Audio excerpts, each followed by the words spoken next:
ambitious Wall Street financier. Joe conducted himself in every way as a master of the universe. With a dark secret. He was like living this whole separate life. A glamorous bad girl with a penchant for rich and dangerous men. We wanted to be bad girls, but not too bad, a little bit bad. Joe and Diane Pikul were living the New York high life. High society, the limousines, the fancy restaurants, the Hamptons. Until Diane mysteriously vanished. The last words to me, I remember, I can handle it, don't worry. A high-flying New York power couple rises to the top on a tide of greed and ambition and drowns in it. Tonight, on Power, Privilege, and Justice.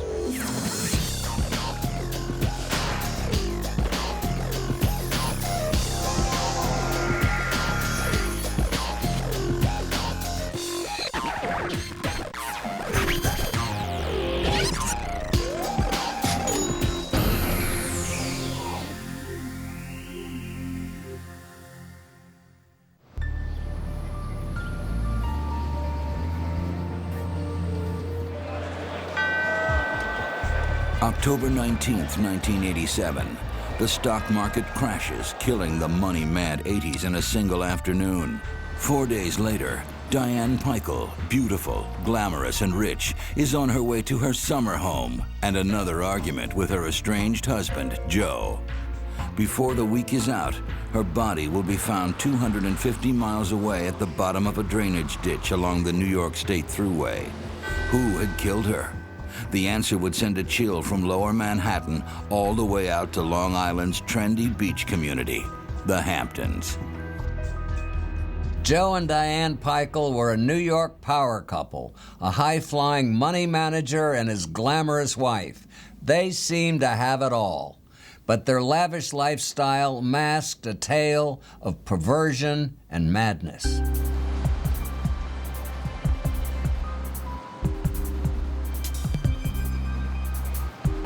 New York City, the capital of money, fashion, glamour, and success. People come from all over the world to try to make it in New York. Some dream of making it big on Wall Street, others to be accepted by the in crowds, the artists, the socialites, the rich and powerful.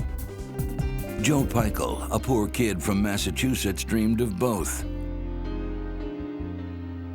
Joe grew up in the Polish working-class neighborhood of Ware. His father, a weaver at a local mill, drank and had a violent temper. He left scars on Joe, not all of them emotional. He would later tell people that he had a very abused childhood, that his father was an alcoholic, and beat him so severely that on one occasion broke his jaw. Despite the abuse, Joe excelled in school, learning at an early age to conceal his most intimate feelings. In high school, he did fairly well. He was on the football team, glee club, a very good student, went to a 5-year program at Northeastern University, where he graduated with high distinction, which is equivalent to magna cum laude. At Northeastern University, Joe met and married Sandy Jarvinen, a sweet and submissive girl. Joe was dominant, confident, and in Sandy's eyes, charismatic. In 1960, the couple moved to New York City, and Joe went to work as a money manager on Wall Street. It was the beginning of the 60s stock boom. Joe was in the right place at the right time. The hours were brutal and the pressure intense, but his hard work paid off. By the end of the decade, he was a multi-millionaire. He often traveled to Europe by Concorde to check out stocks firsthand and was celebrated in the financial press for his business savvy. He was a self-made man, a strong-willed man, a man who trusted and kept his own counsel above all others. He was a wheeler-dealer in stocks in the stock market, noted for his very aggressive trading. But what made for success in business caused pain at home. Joe bullied and abused Sandy and often drank to excess. One occasion, he hit her on the head with a statue, and she fell down a flight of steps unconscious or semi-conscious, woke up, got herself together to get into a car, and then just fled. By the early 70s, Joe was caught in a dangerous downward spiral. He and Sandy divorced. He was overextended financially, and fellow brokers complained that he was often drunk and disorderly at the office. One day, when a limousine driver came to pick up Joe, he accused the man of having an affair with Sandy. When the driver denied it, Joe pulled out a gun and pistol whipped him. There's no question that Joe Pikul had an extremely volatile temper. The cab driver incident is just one of many in the course of his life where this guy would snap and go ballistic at anybody and everything that got in his way. With his divorce from Sandy, his financial woes, and his drinking problem, Joe clearly needed help. In April of 1976, he entered Alcoholics Anonymous near his apartment in the West Village. I'm very familiar with the Perry Street AA. I went there myself every day for a couple of years. At Perry Street, Joe found himself surrounded by artists, writers, and intellectuals. One of them was a beautiful yet troubled young writer named Diane Whitmore. Diane grew up in a wealthy Indiana family. She was an only child who dreamed of life in the big city, of writing, art, and lavish parties. She was just a fascinating woman. She was hilariously funny. She was gracious. She was interesting and intelligent. In 1965, Diane graduated from Mount Holyoke, an exclusive women's college. She set off for New York's famous Greenwich Village with two ambitions: to become a writer and to get rich. She was looking for, a post-college, post-Midwest experience that was full of glamour, edge, poetry, bohemianism, a hint of violence, which is something that always attracted her, and she was quite frank about that. She spent the next 10 years experimenting with drugs and a series of volatile relationships. One of the things that drew Diane to men who were not good for her was that she wanted to do anything to change the script of the nice girl getting married, having children, living happily ever after. But after a decade of trying to find herself in New York, Diane was divorced, drug-dependent, and a recovering alcoholic. She desperately needed a change in her life. She hoped to find that change in AA, and she did. She met Joe. He had a dark side, clearly, and she was attracted to the dark side. At the same time, she wanted to, at that point, be a rich man's wife, and she got both in this one package, and it was a very, incendiary package. She was gorgeous, she was funny, she was sexy, she was talented.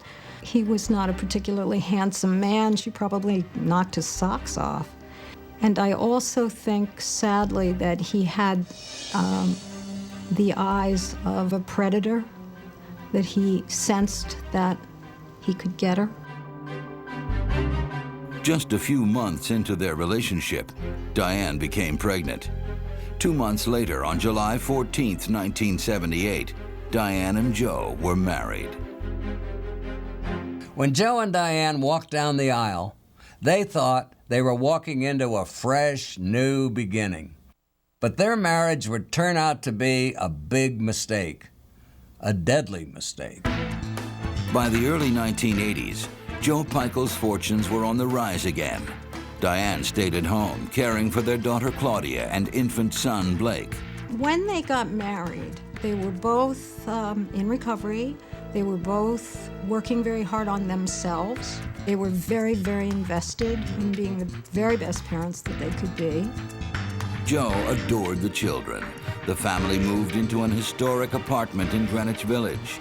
They wore designer clothes, had round-the-clock babysitters, and owned an expensive summer house in the Hamptons. The Hamptons had long been the exclusive domain of old money families and potato farmers. But let's face it, new money always wants to be where old money is. And by the 80s, the Hamptons were an irresistible draw for people like Joe and Diane Pikul.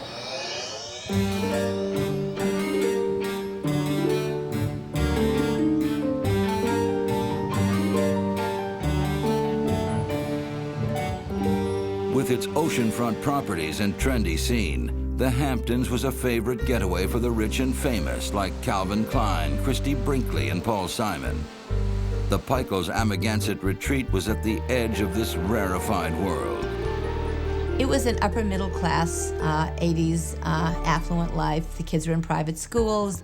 She had a decorator for both her village apartment and her Amagansett house.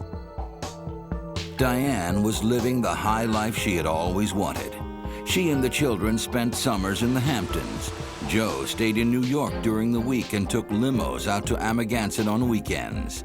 To an outsider, it looked like the Pikuls had the perfect life. They were the couple who had everything.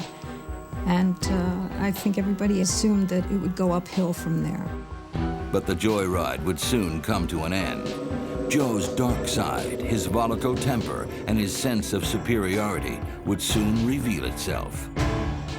Joe truly felt above the rules of society and was an utterly headstrong individual and conducted himself in every way as a master of the universe, as a person above it all.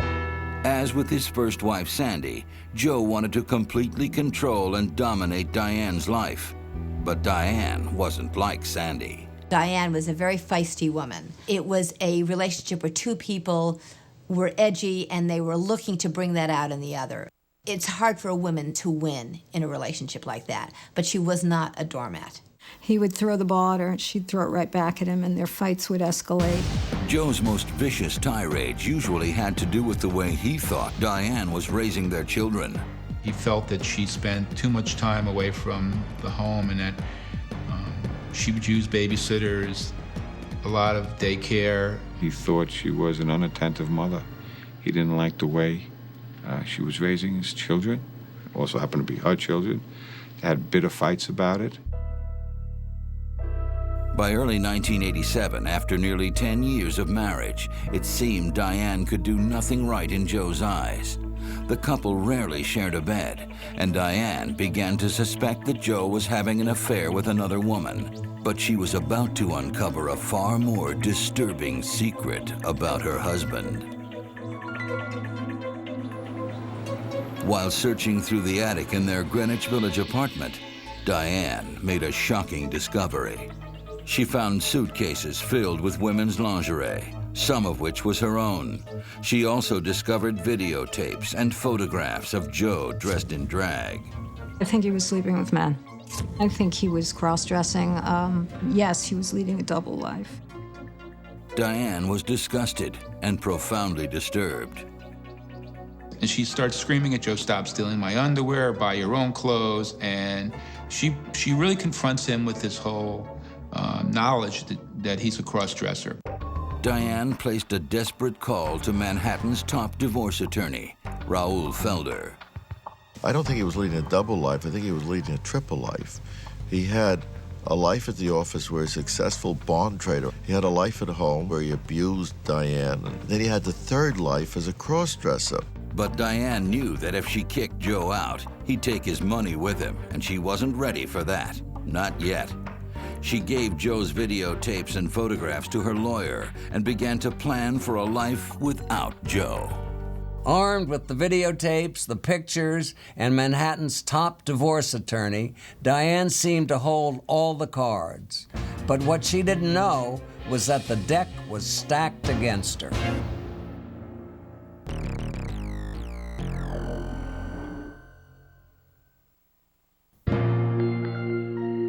While Diane tried to keep the marriage together, Joe secretly began recording their arguments and hired a private detective to spy on her. We would go out to dinner, and there'd be somebody sitting at the table across the way watching us. And Diane would say, "That's the detective." Meanwhile, Joe was becoming even more eccentric. He rented a secret apartment in Battery Park City and filled it with women's clothing and lingerie. One night, he blindfolded the children and led them to the apartment, warning them not to tell Mommy about Daddy's secret. The thing that triggered and set off alarm bells in my head was blindfolding children and taking them to another location. And that's when I told her, "Let me get you an order of protection, let's kick him out." Frightened but determined not to leave Joe until she was sure she could make it on her own, Diane took a job as an assistant at Harper's Magazine. It was a sort of a glamorous job. At Harper's, she was seen as the sort of wonderful, glamorous personality that she was, and at home, she was being abused. So it was an escape for her. Diane also enrolled in a creative writing class and began writing short stories. She wanted to improve herself. She wanted some self-worth. She felt that for too long, her only purpose in life had been to serve Joe. But seeing his wife develop an independent life outside his orbit made Joe even angrier. Joe didn't like her working. Joe wanted her to be there every minute, you know, like on call 24 hours a day. Just when it seemed like things couldn't get any worse, on Monday, October 19th, 1987, the stock market crashed. It was the biggest single-day point drop since the Great Depression. As his marriage is unraveling, his personal life is unraveling, Black Monday hits the stock market. And he loses so much money that he knows he's dead, he's gone. 3 days later, Joe met with his ex-wife Sandy at the World Trade Center's Windows on the World restaurant. He asked her to become the legal guardian of his children if anything should happen to him, or if Diane were to have an accident. At the same time, Diane was making plans to leave Joe and take the children with her. She was doing everything she could to get out. She was looking for another place to live. She had done all the things that you're supposed to do when you're in that kind of situation. She had money put away. She had bags at friends' houses. She knew about the shelters. Joe and Diane both knew their marriage was broken beyond repair. So that Friday, they drove to Amagansett in separate cars with a plan to divide up their belongings before putting their summer house up for sale. We were supposed to have dinner that night. And I called her up that afternoon, and I said, "Are we going out to dinner?" And she said, no. And she told me that, you know, she was going out to Amagansett so that she and Joe could divide up property. And I remember thinking, what?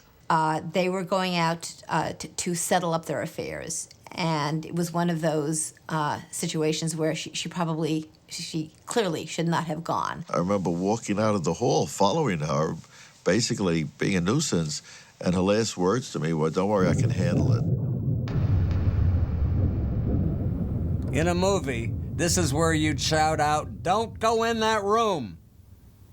But it wasn't a movie, and no one would be able to save Diane Pikul.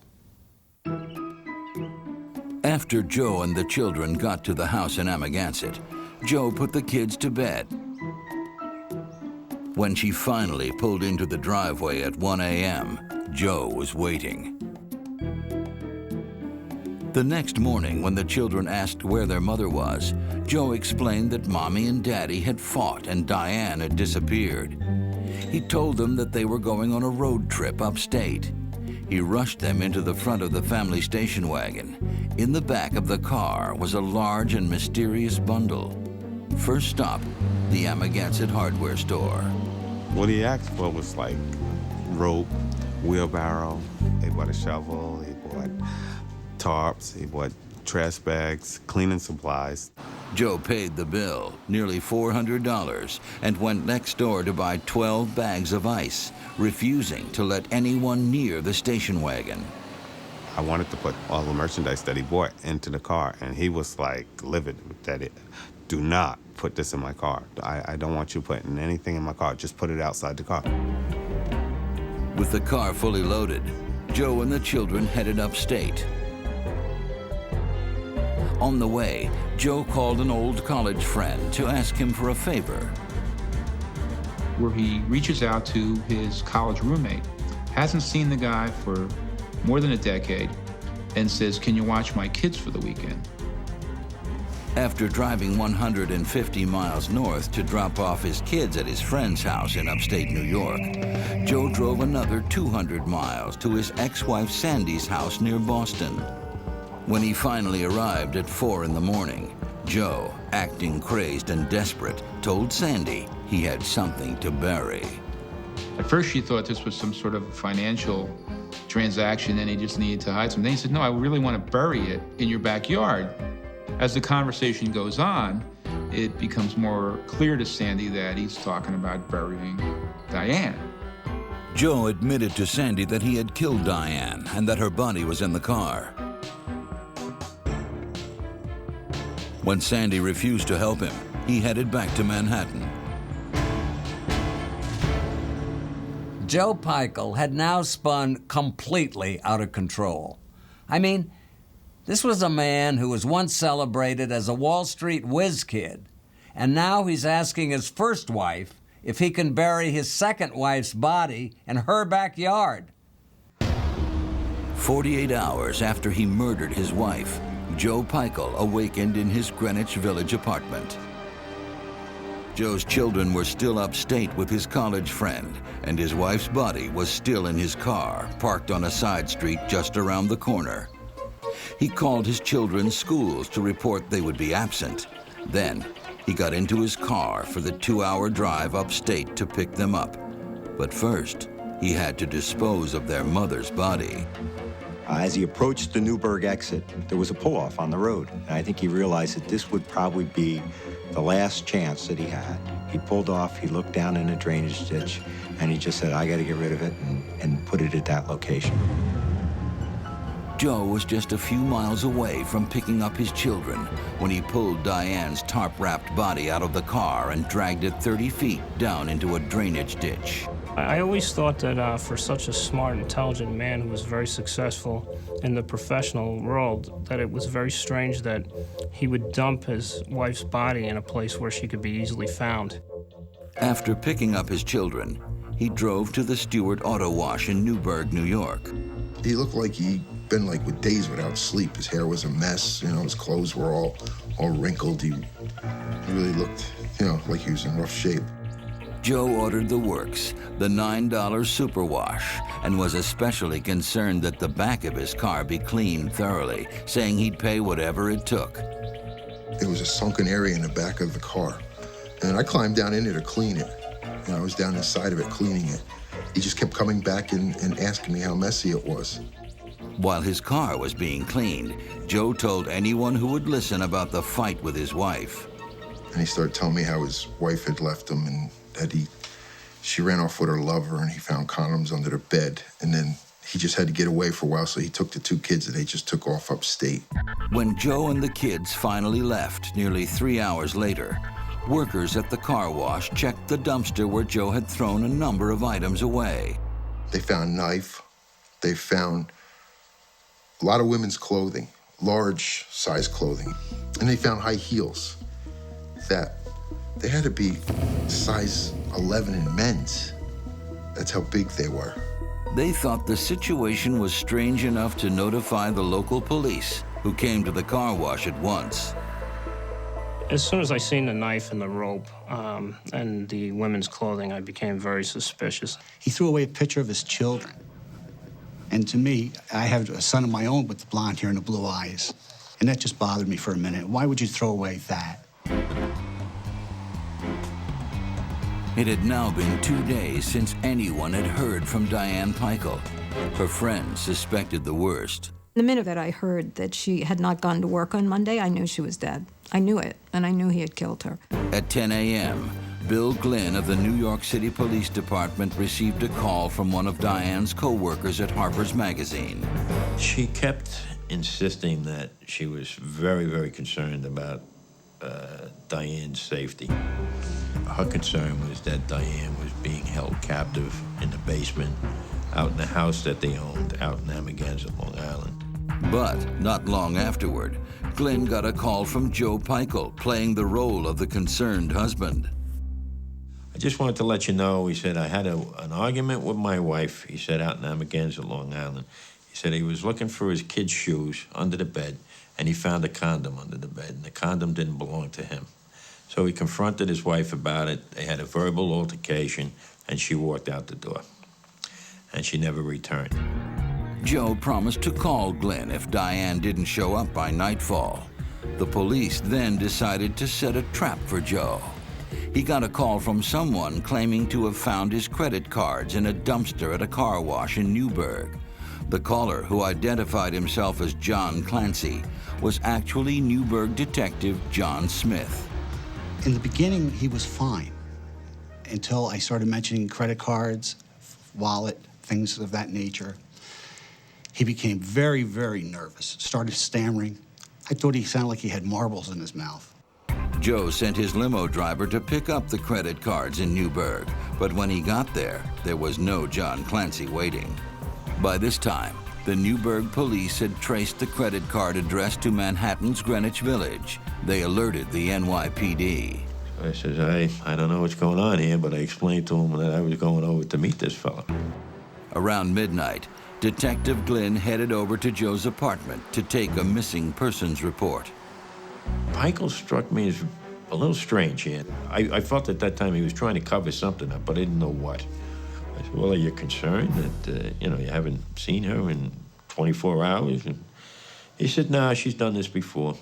He says she'll eventually show up. The next day, the New York State Police searched Joe and Diane's home in the Hamptons. Right next to the residence was a cemetery. Our first thought was that she could possibly be buried there. So while we searched the inside of the residence, we used dogs and we did a foot search of the cemetery to see if there was any recently disturbed earth. The cemetery search came up empty, but at the house they found something that seemed to back up Joe's story. Our ID section did find a condom under the bed and secured that as evidence. But the next day, the police got a call from maintenance workers on the New York State Thruway in Newburgh. I received a call from the barracks saying that there was a body on the thruway, that there was a dead female discovered alongside the thruway at milepost 56.5. It didn't take police long to identify the body as that of Diane Pikul. An autopsy revealed that she had been severely beaten until she was unconscious, then strangled to death. When police went to question Joe at his home, he was gone. Not only that, they soon found out his money was gone too. We developed information that he was withdrawing large sums of money from his bank accounts. He was a very affluent individual. And we were concerned that he was going to try and leave the country. Finally, on Thursday, October 29th, 5 days after the disappearance of Diane, Joe Pikul was arrested at his lawyer's office in Manhattan and taken to police barracks upstate for questioning. Detective Joe Tripotto was in the car. He was constantly talking about this Diane, how nasty she was and how he thought she had boyfriends. To keep him talking, Detective Tripotto took Joe to the morgue to see the body. And Pikul looked at her, and I specifically looked at him to see, looking for some big reaction. He looked at her and he just said, that's her. Joe was then asked to undress so police could check for drugs or marks on his body. Pikul violently objected. I said, Joe, you're going to strip. We want you to take your clothes off, and if you're not going to take them off, we're going to take them off you. So he said, okay. And he took his clothes off, and as he took his clothes off, we seen why he was reluctant to take his clothes off. And he had a woman's bra, he had pantyhose, and woman's panties on.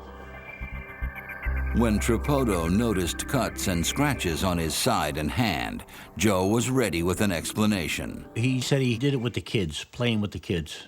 By now it was late. Joe was tired. At midnight, Tripotto asked his final question. I asked him, how'd you do it? And he actually put his hand just like this as to choke. And I said, you choked her? And he said, he shook his head, yes. Now, 6 days after strangling his wife, Joe Pikul, millionaire stockbroker, was officially charged with murder. Bail was set at $350,000.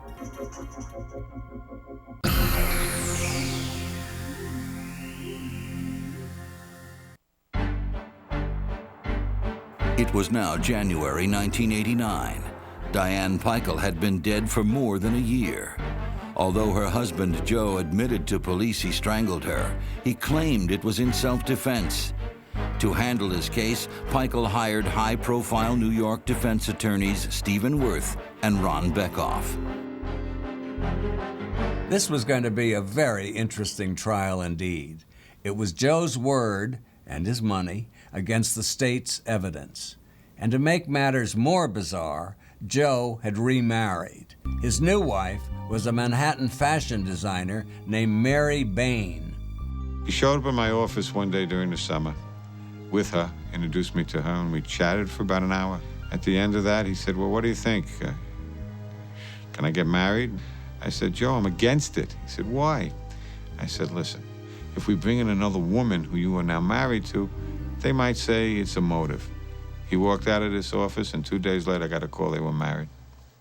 How any woman could come to become so intimate so quickly with an individual accused of killing his wife. I mean, it was mind-boggling to me. Because Diane's body was found in upstate New York, the trial was held in Goshen, a sleepy little town 2 hours north of Manhattan. The location put Joe's big city legal team at a disadvantage. We kind of got the feeling that we were playing an away game, and clearly the feeling was that Joe, certainly, if not all of us, was a slick, successful New Yorker, the very stereotype of urbanite that upstaters don't like. Good morning, ladies and gentlemen. On January 26, 1989, jury selection ended and the trial began. It was 11 men and 1 woman, and we were thinking, you know, oh boy, are these guys going to understand a Greenwich Village woman? You know, are they going to just say, you know, she kind of deserved it? Joe's lawyers would go out of their way to appease the small-town jury, but they couldn't control Joe's new wife, Mary. We go there the first day, and Mary shows up with Joe, and they're coming in holding hands, and she's in a full-length mink coat. I grabbed her before we went in the court and said, Mary, I don't know what's in there, but they ain't gonna like the full-length coat. You can't come in there with the full-length coat. She said, okay. She took the coat off, hung it up. Next day, Joe came in by himself. I was relieved. But an hour later, when everyone was in there and no one was there to stop her, she walked into the court and sat there the whole day in a full-length mink coat. Before the trial even began, Joe's high-priced attorneys requested private meetings with the judge to keep potentially damaging testimony out of court. First and foremost, the jury would never hear about Joe's affinity for women's underwear. Can you imagine what it'll do to a jury? You get a grandmother or a school teacher, and all of a sudden they hear someone cross-dressing. They're not used to that, and it'll strike them as odd and probably hold it against them. But the prosecution wasn't worried. They had plenty of evidence to build their case. It was clearly not the perfect crime from the outset. We wanted to present everything that was said by Pikul to the jury in order to paint the full picture of what happened. In their opening statement, the prosecution took the jury back to the early morning hours of October 24th, 1987, when Diane arrived at the couple's vacation home in the Hamptons. He had confronted Diane Pikul, accused her essentially of having an affair or cheating on him. He said that she in turn was raising her voice to him and that he lost control and choked her to death. On the witness stand, Detective Tripotto described the chilling moment when Joe confessed to strangling his wife. He looked at me, and he took his hands, and he went exactly like that. I said to Mr. Pikul, I said, you choked her. He shook his head, yes. I looked at him for a reaction, and he looked at me as if to saying, well, that's what happened. Prosecutors then presented evidence showing that after he killed her, Joe put Diane's body in the car and drove it to Little Albert's Landing, a nearby beach where he tried to bury her but couldn't. Frustrated, he left her there overnight. They claimed he came back the next morning, wrapped his dead wife in canvas, put her body in the station wagon, and began his journey upstate with his 2 young children. He had a 4-year-old and an 8-year-old, and we believe they took an extended trip from Amagansett down on Long Island to New Windsor, which is at least a 3.5-hour trip, with the body inside the vehicle. Methodically, the prosecution presented the rest of their evidence. Diane's belongings at the bottom of a car wash dumpster. Her body found along the highway just 5 minutes away. The beating Diane suffered before being strangled. The prosecution was confident they had an airtight case.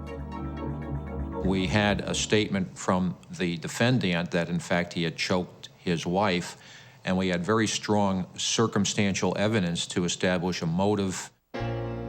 But throughout the trial, Joe seemed strangely unconcerned. The prosecution couldn't help but wonder what his lawyers had up their sleeve. They would soon find out. The defense planned to call Joe himself to the stand to testify on his own behalf. In a murder trial, putting the accused on the stand is a risky move, and most defense attorneys flat out refuse to do it. Putting Joe Pikul on the stand would prove to be riskier than anyone could have imagined. We built our defense knowing full well that we were going to win or lose this case on whether the jury liked Joe Pikul, whether they believed Joe Pikul, whether they felt bad that he caused the death of his wife. If Joe faltered, he was a dead duck. But Joe's lawyers had been rehearsing him for weeks, and they were confident that he could pull it off. But on the morning Joe Pikul was scheduled to take the stand, he didn't show up. The next morning, 9:30, no Joe Pikul. Step up. Step up. Step up. 5 minutes before 10 or thereabouts, he staggers into the courtroom with Mary. She's saying he's drunk, he drank a whole bunch of vodka last night. The defense scrambled to try to get the trial adjourned for a day. And he denied my motion. He says, you have an hour and a pot of coffee. Sober him up and let's go. So, just before noon, Joe Pikul took the stand. We spent countless hours just going over the story and talking about his mannerisms. Some days, he was so good, we were on the verge of tears. And the Joe Pikul that testified was just rambling, drunk, and he started out poorly, very disappointed. He almost made me want to drink. Testimony that you said that she deserved. Possibly you said that? Yes. She was a bitch and cheated on me right from the beginning. I wanted my children. I didn't want them with her. And also, she had tried to kill me. When he testified at the murder trial, it was a ridiculous, I forget exactly what the defense was, but it was, she came at me, it was an accident, it was a very worked out, these two attorneys must have really worked very hard to figure out how this could have looked like an accident. To back up Joe's story, the defense showed photos of a cut on his side, saying Diane attacked him with a knife. This was the same cut that Joe initially told police he'd gotten while playing with his kids. The most startling thing about Joe's story was that it just was so preposterous that it was like no one could imagine the jury buying this thing. I think at that point everyone just figured this guy's sunk. I don't think the jurors bought it for a minute. If there was nothing else that pointed towards his guilt, I think that would have done it. Because he was obviously lying. The very next day, the jury announced they had reached a verdict. We were playing hearts in the jury room, and we got word there was a verdict. We went back there. I looked at him, and he said, good luck. I said, me? Good luck to you, Joe. Does the jury find the defendant guilty of murder in the second degree? We do. Is that a unanimous verdict? Unanimous verdict. They found him guilty. He went like this. I lean over and he whispered. He says, I'm sorry. I messed up. I shouldn't have drank. I think he was shocked. I think he was living in his own world. never expected it. But Joe was not ready to give up. A few days after the verdict, Joe's new wife, Mary, brought his attorney an audio tape of an argument between Joe and Diane. The tape was of Diane Pikul, the deceased, telling Joe, I don't care. I'm going to kill you. I'm going to stab you with a kitchen knife, and I don't care if I go to jail or not. Well, I just finished trying a justification, self-defense, where we were saying she came at us with a kitchen knife, and now I'm getting her voice saying she's going to do it. I was beside myself. I went and I told the judge, and I said, what are you going to do? I said, I'm going to make a motion to set aside the verdict. He said, okay, you can do that. But Bekoff never got the chance to file the appeal. On June 2nd, 1989, Joe collapsed in his jail cell. As I was preparing the motion, I get a call. Joe Pikul's dead. I thought it was a joke. I said, you're very funny. I called up there, and sure enough, he died in the Orange County Jail. An autopsy revealed that Joe Pikul had died of complications related to AIDS. Ironically, his death enabled his attorneys to clear his name. In New York State, if you die before you are sentenced, the conviction is vacated. Because he hadn't been sentenced and the appeal process hadn't been exhausted, technically, he wasn't convicted of the murder. After a funeral at St. Joseph's Catholic Church in Greenwich Village, Joe was buried in an unmarked grave in the cemetery next to the Amagansett house where he killed Diane. 6 months later, his conviction was officially erased from his records. In the eyes of the law, Joe had become an innocent man. Despite all the money he spent on his defense, it was Joe's death that secured his innocence. As far as New York State is concerned, he died with a spotless record. But Joe Pikul is not an innocent man. He brutally murdered the mother of his children, and somewhere, perhaps, he's paying for it. For Court TV, I'm Dominick Dunne.